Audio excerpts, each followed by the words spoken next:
हम नहीं है नामर्दों की औलाद, बीजेपी पर भड़के उद्धव ठाकरे।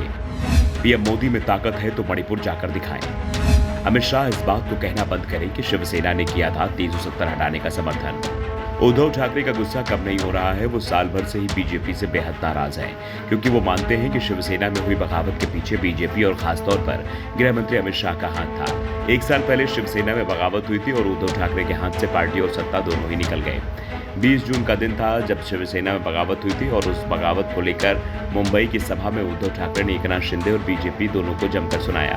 उद्धव ने शिवसैनिकों से कहा कि मेरे पास कागज पर कुछ नहीं है, ना पार्टी का नाम, न पार्टी का निशान, फिर भी आप सब मेरे साथ हैं। जो जा रहे हैं उन्हें जाने दो, कितने भी अफजल खान आने दो, कोई फर्क नहीं पड़ता। 2 दिन बाद 20 जून आ रहा है, जो वैश्विक गद्दारी का दिन है। हमारे लोगों की ओर से किया गया विश्वासघात साल भर पुराना होगा।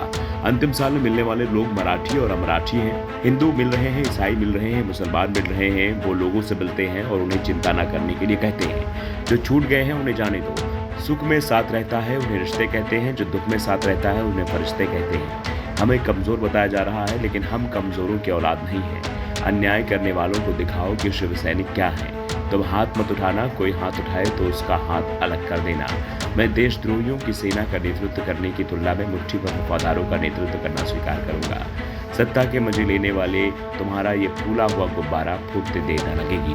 ठाकरे ने पीएम मोदी पर निशाना साधते हुए कहा कि हमारे घर में घुसकर आप जोड़ तोड़ की राजनीति कर रहे हैं, बड़े बड़े दावे किए जा रहे हैं, लंबी लंबी टीकें हाँकी जा रही हैं। ऐसा कहा जा रहा है कि पीएम मोदी ने रूस यूक्रेन का युद्ध रखवा दिया। अगर हिम्मत है तो पीएम मणिपुर जाकर दिखाएं। ठाकरे ने कहा, मुझे इनसे बस यही कहना है कि हम नामर्दों की औलाद नहीं है। तुम्हें ईडी सीबीआई की ताकत दिखानी है तो मणिपुर में जाकर दिखाओ। मैंने सुना है पीएम मोदी जी अमेरिका जा रहे हैं। अरे आप मणिपुर जाकर दिखाओ। अमेरिका जा सकते हैं लेकिन मणिपुर नहीं जाएंगे। कर्नाटक में सिलेबस सावरकर का चैप्टर हटाने पर उद्धव ने कहा कि हम इसका विरोध करते हैं। सावरकर पर हमारा स्टैंड एकदम क्लियर है। मैं फडणवीस से कहूंगा, अगर आप सच में सावरकर प्रेमी हैं तो देश को अपने कब्जे में लेने की कोशिश करने वाले अपने नेताओं का बहिष्कार करें। सावरकर पर अमित शाह मुझसे सवाल करते हैं, लेकिन उनसे अडानी के बारे में सवाल पूछा, क्या आप अपना सिर घुमाएंगे? क्या आप राहुल गांधी को सदन से और संसद से बाहर फेंक देंगे? अमित शाह को इस खबर को हटा देना चाहिए कि अनुच्छेद 370 को हटाने में शिवसेना ने समर्थन किया।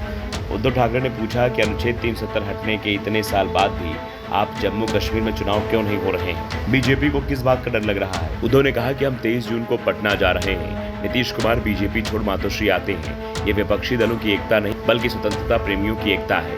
देश से प्यार करने वालों को हमारे साथ आना चाहिए। लोकतंत्र और आजादी को अक्षुण्ण रखने के लिए बीजेपी के अलावा अन्य पार्टियां साथ आ रही हैं। उद्धव ठाकरे ने आलोचना की कि देवेंद्र फडणवीस की हालत अकथनीय है और असहनीय है। रैली में आदित्य ठाकरे ने कहा कि आज फादर्स डे है, लेकिन इस राज्य में कुछ ऐसे लोग भी हैं जो दूसरों के पिता को ही चुरा लेते हैं। हमारी सत्ता आने पर जिन्होंने हमें तकलीफ दी है, हम उन्हें ब्याज समेत वापस करेंगे।